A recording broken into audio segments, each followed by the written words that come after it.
Hello everyone, how are you guys doing today?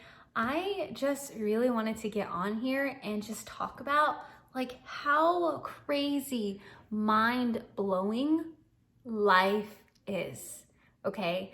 I know everyone is on different timelines, everyone's on different dimensions, but seriously, I am here to bring change, permeable change, shifts, transformational shifts into people's lives. So there is a specific reason why you are watching this video. So the whole reason why I wanted to make this video is to talk about the synchronicities that have been occurring in my life, and literally like mind-blowing stuff, you guys. And so I just wanted to hop on here and share how crazy it is that I am living in Montana, first of all. Second of all, how connected I feel to this land, and the purpose and the reason and how I got here is such a magical and mysterious story. But I don't want to get into that today. I just really wanted to talk about why I'm being called here and all of the rediscovery that I'm learning about myself, and the rediscovery of my past lives, and the rediscovery of why I'm here on this land. And so as you begin to awaken and you feel called or gravitated towards a spot or a place on the planet, I highly recommend you follow your heart and you listen to it. Because last year I decided to come and follow my dreams. Even though it was the most scariest thing of my life, I decided to move out of California, and it brought me to Montana. And so lo and behold, here I am in this beautiful place, this land, this frequency that's unlike anything else to my blood, to my DNA. And so this place that I live in is in Montana, but it's the Western Montana. And I'm in the northwestern tip, all the way at the very top, close to Canada. And I live in this certain valley.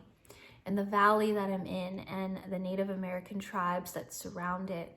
And as I'm going through the history of this area, of this valley, of Glacier Park, of all around Idaho, Montana, that northern tip area, it's been calling, it's been pulling me. Every time I drive, I just feel like I've been here before.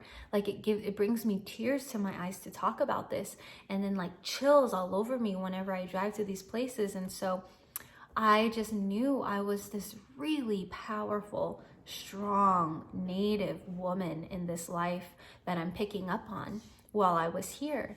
And so it's so interesting because as I came to Montana, I started to become more in love and more in desire for coordinates, map coordinates, latitude, longitude. And so I just started to put two and two together of who I am, what I resonate with, my message, and things that just really pull me, you know, the location that I'm in, these times, these eras, these cultures, you know, who I am today, and the mother that I am today. All of these things have connection. And so I actually decided to look up the life of Sacagawea. And it's a very beautiful life to hear all of her documentaries and her biographies of her. And you know, there's always it's always perception. History is based on his story, his perception. So of course there's may not always be complete, total, concrete details, but her life, her mission, who she was in this life, as Sacagawea, it really has resonated with me so deeply. And so as I begin to rediscover this life of Sacagawea, I started to realize the life that I'm living now is really a complete reflection on the life that she lived from a young girl to when she traveled, you know, around these parts of the United States, and why I feel so resonation with her and her message and her soul. And so the whole point of this, you know, 4-minute spiel of my past life connection and rediscovering of who I am, and the rediscovery of these pivotal people in history, American history. Sacagawea, I looked up into her history, right? Her biography and her son. And what really stuck out to me is the relationship that I hold with my son, and the relationship she held with her son. And in the iconic photo and the coin of Sacagawea with her son, right behind her. It reminded me so much of me and my son and my mission and why I have this little soul with me now. And so, seriously, coincidences don't occur. Coincidences are not real. It's called synchronicity. It's called confirmation for what you're doing, for the right path that you're on, the frequency you hold, the reality that you are attracting. And so today I went to my mailbox, and there's no coincidence that the Sacagawea book came in. This resonated with me so much when I started to learn about this little boy.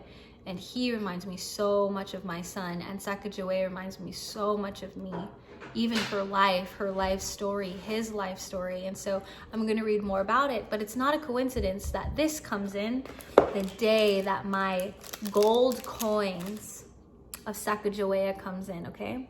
So if you guys are, can kind of see it. If you guys are familiar, oh, sorry, there you go, Sacagawea. If you guys are familiar with my story, my mission, and my spirituality, you guys are understanding that I am in this mission to redistribution of wealth and financial freedom and security for all.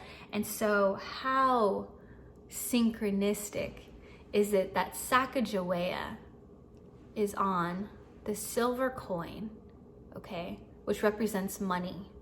And where was she at? In Montana, M-O-N, money, Montana.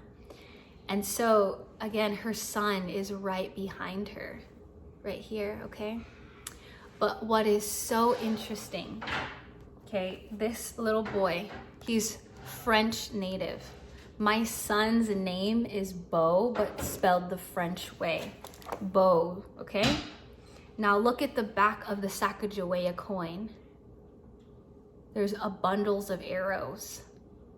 And that is not a coincidence that my son's name is Beau, spelled the French way, and Jean-Baptiste Charbonneau, the French Native American boy.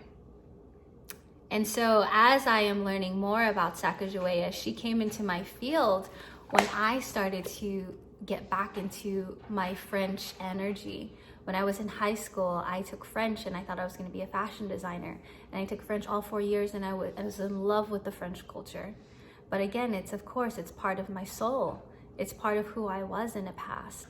And so as I'm rediscovering who I am and my mission and more synchronicities, it's really important to document these things, but to also have full belief and confirmation and knowledge and knowing, that everything that you are experiencing is complete divine guidance for you to learn, for you to have knowledge in every experience. So I just wanted to share this really powerful message that it's not a synchronicity when I go into my mailbox and the Sacagawea book to learn more about this little boy, comes in the same day as the silver coins. If you know me and my mission, and me in silver and gold and cryptocurrency, there's no coincidence that Sacagawea is on literal precious metals, okay? And it's a lot to claim to be Sacagawea, but I have this unusual,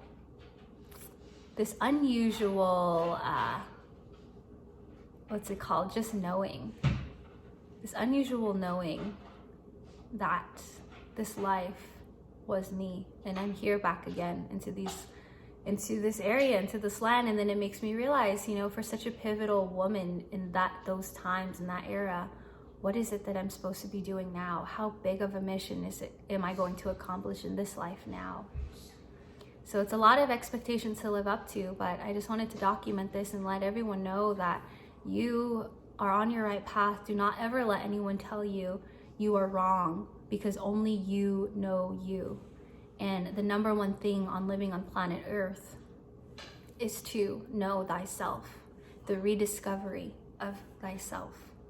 And so as planet Earth is truly a spiritual classroom for everyone, I am here as a teacher to help and guide and navigate and show humans that it is okay to rediscover and have confirmation of who you are, but just knowing and not needing anyone outside of you to affirm that. And that's where the spirit comes in. That's where the heart, the generator, the higher self all comes into communication with the human vibration, the human vessel. So I love you all, and I hope you find some medicine in this, and I hope and I wish you the best on your rediscovery and your past life activations. So have a beautiful day. Bye everyone. Check out this gold coin again, or silver coin. Oh, so awesome.